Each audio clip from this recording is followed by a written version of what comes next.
الحمدللہ رب العالمین والصلاة والسلام علی سید المرسلین اما بعد فاعوذ باللہ من الشیطان الرجیم بسم اللہ الرحمن الرحیم الصلاة والسلام علیک یا رسول اللہ وعلی آلک واصحابک یا حبیب اللہ الصلاة والسلام علیک یا نبی اللہ وعلی آلک واصحابک یا نور اللہ۔ قبر کا سفر ہم سب نے کرنا ہے۔ آج ہمارے گھر میں لائٹ جائے تو جنریٹر ہونا چاہیے، گرمی میں بغیر لائٹ کے جس کو نیند نہ آتی ہو، نرم تکیہ نہ ہو تو نیند نہ آتی ہو، نرم بستر نہ ہو تو جسے نیند نہ آتی ہو، جس کے کمرے میں اگر اندھیرے میں کوئی چھوٹا سا کیڑا آ جائے، کوئی چوہا آ جائے، چپکلی آ جائے تو جس کی چیخ نکل جاتی ہو، جس کو اکیلے کمرے میں اندھیرے میں ڈر لگتا ہو۔ ہم جیسا کمزور انسان جب قبر میں جائے گا تو سوچو، وہاں اگر اللہ نہ کرے جہنم کی آگ بھڑکا دی گئی، وہاں اگر اللہ نہ کرے سانپ اور بچھو آ گئے، ادھر تو میرے اور آپ کے جسم پر کوئی کیڑا آئے تو فوراً ہٹا دیتے ہیں، اس وقت تو کیڑے ہوں گے تو بھی بندہ نہیں ہٹا سکے گا، وہ دیکھ رہا ہوگا کہ میرے جسم پر کیڑے رینگ رہے ہیں، مگر یہ طاقت نہیں ہوگی کہ اپنے آپ سے اسے دور کر سکے۔ اے میرے پیارے اسلامی بھائیوں اور مدنی چینل کے ناظرین، آپ کا کبھی نہ کبھی تو قبرستان جانے کا اتفاق ہوا ہوگا نا۔ یہ جو قبریں اوپر سے ساری ایک جیسی دکھائی دیتی ہیں، اندر سے ایک جیسی نہیں ہوتی ہیں۔ دنیا میں اگر آپ کسی ایک کالونی میں جائیں، غریبوں کی آبادی میں جائیں تو مکان دیکھ کر پتہ چل جاتا ہے غریب رہتے ہیں ادھر۔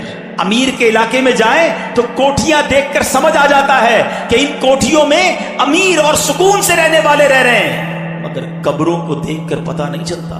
دکھتی ساری ایک جیسی ہیں مگر ہر قبر کی داستان جدا ہے۔ کوئی تو قبر میں جنت کی نعمتیں لوٹ رہا ہے، کوئی تو قبر میں جلوائے مصطفیٰ میں گم ہے، کسی کی قبر میں تو جنت کی کھڑکی کھلی ہوئی ہے، کوئی تو اپنی قبر میں نم کا نومت العروس کے مزے لوٹ رہا ہے، کسی کو تو قبر ایسے دبا رہی ہے جیسے ماں گود میں اپنے بچے کو پیار سے دباتی ہے۔ مگر اسی قبرستان میں کوئی قبر ایسی بھی ہوتی ہے پیارے اسلامی بھائیوں، جس میں سانپ اور بچھو اس قبر والے کو عذاب دے رہے ہوتے ہیں۔ میرے آقا نے اس طرح انگلیاں کر کے بتایا، عذاب کی ایک صورت سرور کائنات علیہ الصلوۃ والسلام نے اس طرح کر کے بتائی کہ بے نمازی کو قبر ایسے دبائے گی کہ جیسے پسلیاں ٹوٹ پھوٹ کر ایک دوسرے میں پیوست ہو جائیں گی۔ کسی کو قبر نے چکنا چور کر دیا ہوتا ہے، کسی کی قبر میں جہنم کی کھڑکی کھلی ہوتی ہے، اسی قبرستان میں کسی قبر میں آگ بھڑک رہی ہوتی ہے۔ اشجع الاقرا، حدیث میں اس سانپ کا نام بھی بیان کیا گیا۔ اللہ جس سے ناراض ہو، اشجع الاقرا، اندھا سانپ ہے جو قبر میں مردے کو ڈنک مارے گا تو 70 گز مردہ زمین میں دھس جائے۔ یہ عذاب بھی احادیث میں ہی بیان ہوئے۔ اے پیارے اسلامی بھائیوں، یہ زندگی تو تھوڑی ہے نا، وہ زندگی بڑی ہے۔ اس دنیا میں کم رہنا ہے، اس دنیا میں زیادہ رہنا ہے، تو پھر کیوں نہ ادھر کی بات کریں۔ جلیل القدر تابعی سیدنا حسن بصری رحمت اللہ تعالی علیہ ایک بار اپنے گھر کے دروازے پر تشریف فرما تھے، وہاں سے ایک جنازہ گزرا، آپ بھی اٹھے اور جنازے کے پیچھے چل دیے۔ جنازے کے نیچے ایک چھوٹی بچی زاروں کتار دوڑتی ہوئی اس جنازے کے ساتھ ساتھ جا رہی تھی اور کہہ رہی تھی، اے بابا جان، آج مجھ پر وہ وقت آیا ہے کہ پہلے کبھی نہ آیا تھا۔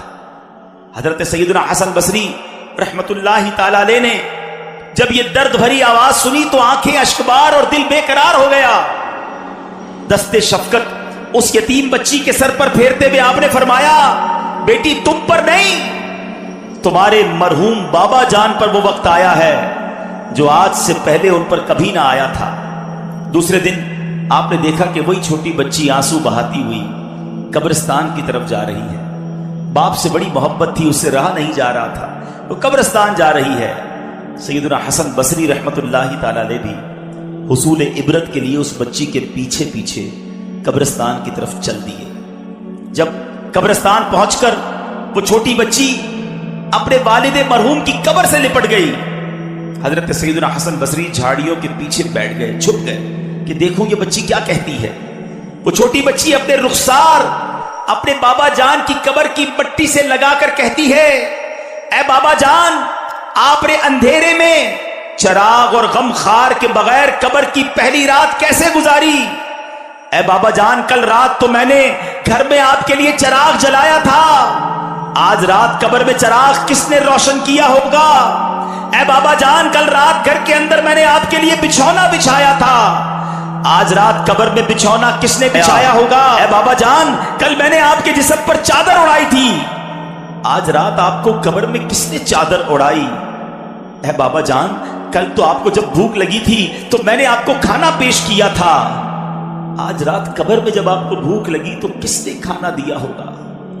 سیدنا حسن بصری غم کی ماری اور اس دکھیاری بچی کی یہ باتیں سن کر رو پڑے، قریب آئے اور کہا، ہے بیٹی، اس طرح نہیں بلکہ یوں کہو، اے بابا جان، دفن کے وقت آپ کا چہرہ قبلہ رخ کیا گیا تھا، کہ اب بھی آپ کا چہرہ اس حالت پر ہے یا آپ کا چہرہ پھیر دیا گیا ہے؟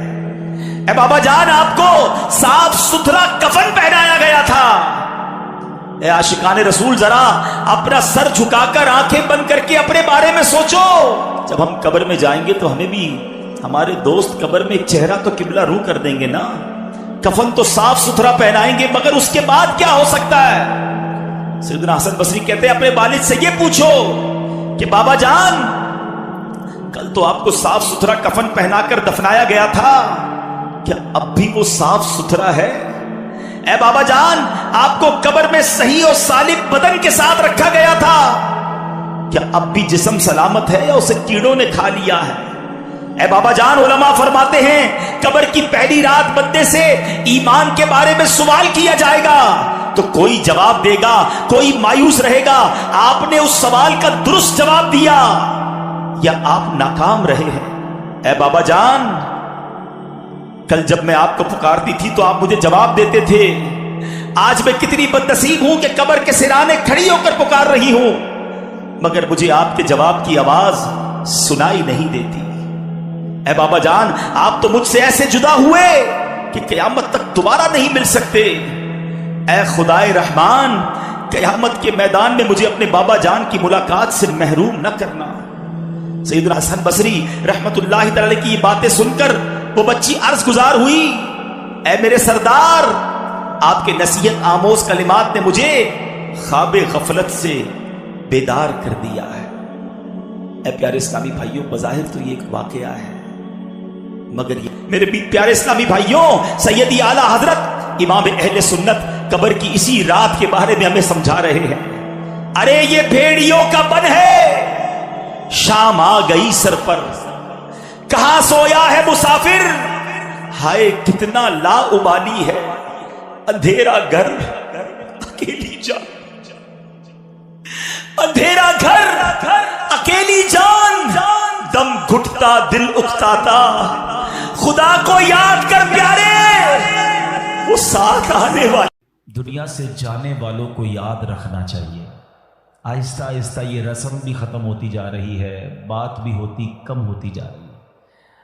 آپ دیکھیں کہ کتنے لوگ ہیں جن کے ماں باپ چلے گئے ہیں اور وہ سوچیں کہ وہ کتنا انہیں یاد کرتے ہیں، اور جب یہ بے رخی یہ دنیا دیکھتے ہیں، یہ نئے رنگی یہ دنیا دیکھتے ہیں، لوگوں کا بھول جانا دیکھتے ہیں، تو مزید دل پر ایک چوٹ لگتی ہے کہ یار جب میں چلا جاؤں گا، جب ہم چلے جائیں گے، تھوڑے دن تک، تھوڑے مہینوں تک، ہو سکتا ہے ایک آدھ سال تک کوئی یاد کرے گا، اس کے بعد کسی کا کچھ رکتا نہیں ہے، دنیا چلتی رہتی ہے۔ وہ کہتے نا، ایک قبر پر ایک کتبہ لگا ہوا تھا، مجھے لگتا تھا میں اہم تھا اور یہی میرا وہم تھا۔ ہمیں لگتا ہے میں بہت اہم آدمی ہوں، میرے جانے سے بڑا فرق پڑ جائے گا، میں نہیں ہوں گا تو بہت لوگوں کو امپیکٹ کریٹ ہوگا، یہ بھول ہے ہماری۔ دنیا پہلے سے چل رہی ہے اور اب بھی چلتی رہے گی، اب تو اور بے رخی ہو گئی ہے۔